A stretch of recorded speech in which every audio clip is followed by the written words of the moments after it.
오늘 하나님께서 주실 말씀은 로마서 2장 12절에서 16절까지의 말씀입니다. 로마서 2장 12절에서 16절까지의 말씀입니다. 함께 읽겠습니다.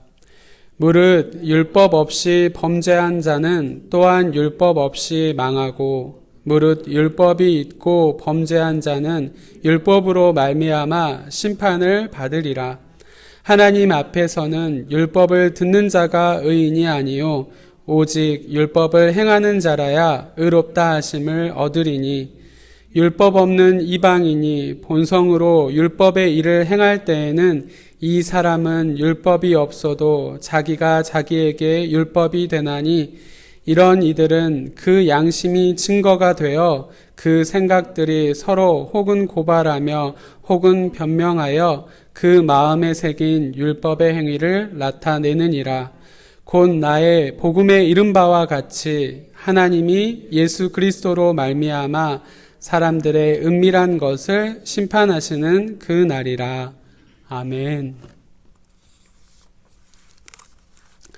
세상 사람들은 서로를 비교함으로써 의인과 죄인을 평가합니다. 그래서 때로는 스스로 의인으로 여기는 사람들도 있습니다. 그러나 오늘 성경의 말씀은 모든 사람이 죄인이라고 선언합니다. 세상 중에 예수 그리스도를 통한 하나님의 은혜가 필요 없는 사람은 단 한 사람도 없다는 것입니다. 오늘 주신 말씀을 통해 하나님 앞에 의인은 하나도 없다라는 진리를 다시 깨닫고 오늘 하루의 순간순간마다 죄인임을 자복하며 겸손하게 하나님께 나아가는 천국 백성으로서의 삶을 살아가게 되시길 바랍니다.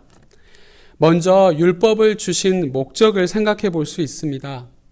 로마서 3장 20절의 말씀을 보시면 그러므로 율법의 행위로 그의 앞에 의롭다 하심을 얻을 육체가 없나니 율법으로는 죄를 깨달음이니라 라고 말씀하십니다.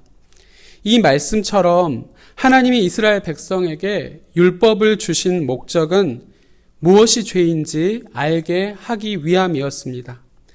율법이 없으면 자신이 무슨 죄를 범하고 있는지 알 수 없기 때문입니다. 그래서 율법이 중요합니다.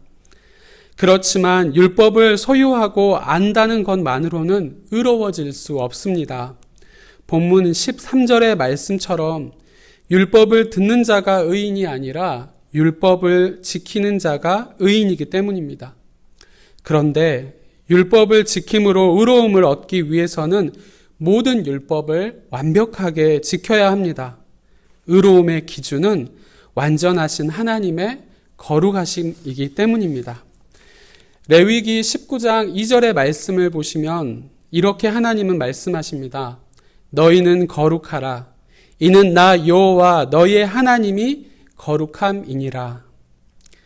이스라엘에게 율법을 주시며 이같이 말씀하셨습니다. 이 말씀처럼 의로움의 기준은 완전하신 하나님의 거룩하심이기 때문에 어느 누구도 율법을 지킴으로 의롭다 하심을 얻을 수 없습니다.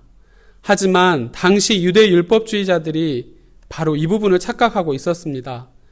자신들은 이방인들과 달리 하나님의 율법을 받은 선민음으로 거룩하다라고 그렇게 여긴 것입니다. 또한 율법 조항을 형식적으로 준수하는 것으로 자신들은 경건하고 의롭다고 착각했던 것입니다. 그래서 예수님께서는 마태복음 23장 27절의 말씀에서 율법주의자들을 가리켜 회칠한 무덤이라고 칭하시면서 외식적인 행위를 정죄하셨던 것입니다. 하지만 그들은 율법을 제정하신 예수님을 율법으로 정죄하고 말았습니다. 그리고 예수께 반란죄를 뒤집어 씌워 십자가형을 받도록 모의하기도 했습니다. 그들은 스스로 거룩한 척했지만 결국 하나님의 아들을 죽임으로써 하나님의 심판을 받을 수밖에 없는 사탄의 자녀임을 스스로 증명했던 것입니다. 이와 같이 율법을 주신 목적을 생각하면 때로는 한 가지 의문을 갖게 됩니다. 율법이 죄를 깨닫게 함으로 율법을 받지 않는 이방인들은 정죄받을 근거가 없지 않느냐 하는 그러한 의문입니다. 이 같은 의문에 사도 바울은 본문 14절에서 15절에서 그 해답을 제시합니다. 바울은 율법을 받지 않았더라도 양심에 따라 율법의 일을 행하면 스스로가 율법이 된다라고 그렇게 말합니다. 이는 인간을 창조하신 하나님이 사람에게 주신 양심을 근거로 한 것입니다. 죄로 인해 양심도 타락하기는 했지만 양심의 그림자는 남아 있어서 어느 정도는 율법의 기능을 한다는 것입니다. 그러므로 이방인들도 율법을 받지 않았기 때문에 정죄받을 근거가 없다고 핑계할 수 없는 것입니다. 하나님의 말씀을 모르는 사회에서도 살인, 강도 등을 법으로 금하고 벌을 주는 것은 인간의 마음에 남아있는 하나님이 주신 보편적인 마음의 율법, 즉 양심을 따른 것입니다. 따라서 결론은 모두가 하나님 앞에서는 죄인이라는 사실입니다. 로마서 3장 23절의 말씀을 보시면 모든 사람이 죄를 범하였음에 하나님의 영광에 이르지 못하더니 라고 말씀합니다. 율법을 받은 유대인들이나 율법을 받지 못하는 이방인이나 모두 하나님의 거룩하심에 이르지 못하고 심판을 받을 수밖에 없습니다.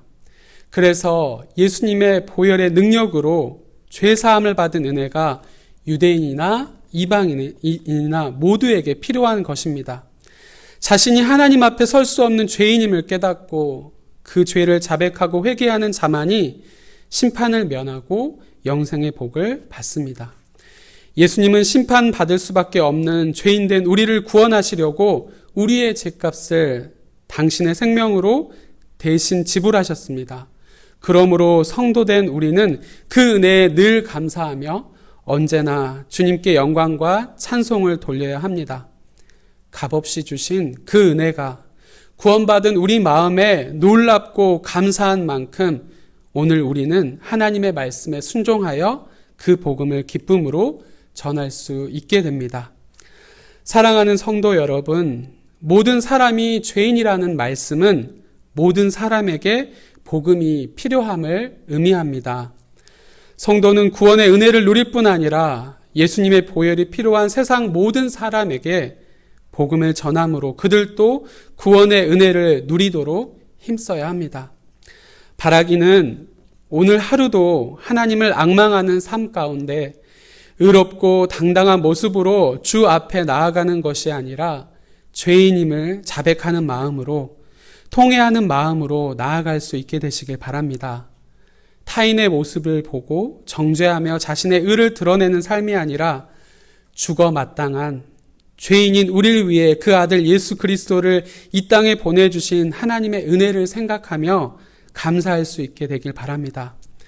그리고 예수께서 하나님의 말씀에 순종하여 오르신 그 십자가의 길이 다른 누군가가 아닌 죄인된 바로 나를 위해 오르신 길임을 인정하며 겸손한 모습으로 오늘 하루를 말씀 가운데 살아가시길 바랍니다. 그런 모습으로 나뿐만 아니라 내 가족과 이웃과 나라와 열방으로 복음을 전하는 복된 하루의 삶이 되시길 간절히 소망합니다. 기도하겠습니다. 우리의 삶에 늘 넘치는 사랑과 충만한 은혜를 채워주시는 하나님 아버지, 이른 새벽부터 하나님의 성소로 불러주시고 어려운 환경 가운데서도 이렇게 성전에 함께 모여 예배드릴 수 있도록 인도하여 주시니 감사합니다. 귀한 말씀으로 하루를 시작하게 하시고 감사의 예배로 하루를 시작하게 하시는 아버지 하나님, 생명의 말씀을 읽고 묵상하는 바로 이 시간에 우리의 찬양과 예배를 받으시는 줄 믿습니다. 오늘 하루도 말씀에 순종하여 맡겨진 삶의 모든 자리에서 겸손하게 하나님께 나아가게 하옵소서.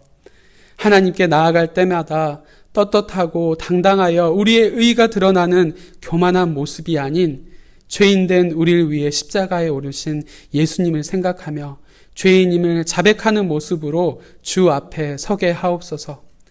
죄인됨을 자복하며 긍휼을 구할 때마다 하나님 주시는 용서와 참 자유를 누리게 하셔서 아직도 주님을 모르는 우리 가족과 이웃, 지역사회와 열방에 복음을 전하는 복된 하루의 삶이 되게 하옵소서. 오늘 하루 하나님의 의가 드러나는 복음의 삶을 통해 우리 마음을 온전히 하나님께 드리는 하루가 되게 하옵소서. 그래서 우리 삶 가운데 여전히 일하시는 하나님을 만나고 경험하게 하옵소서. 지금은 길이요 진리요 생명이요 부활이신 우리 구주 예수 그리스도의 은혜와 예수 그리스도를 통해 우리에게 영원한 생명을 주신 하나님 아버지의 그 크신 사랑하심과 우리가 이 땅에 살면서 예수님을 믿게 하시고 그 신앙 고백으로 이 새벽에 나와 예배하게 하시는 성령님의 함께 하심과 교통하심이 오늘 하루도 맡겨주신 모든 삶의 자리에서 겸손하게 죄인임을 자복하며 우리를 위해 예수님을 보내주셔서 우리를 구원하신 하나님을 찬양하며 우리를 대신해 그 십자가의 길을 오르신 예수님의 그 사랑을 모든 순간순간마다 삶의 모습들로 전하며 증거하길 바라고 소망하고 결단하는 사랑하는 우리 성도들과 그 가정과 생업 위에 그리고 우리가 날마다 중보하는 선교사님들과 전도 대상자들과 청년들 위해 이제로부터 영원토록 함께 하시기를 간절히 축원하옵나이다. 아멘.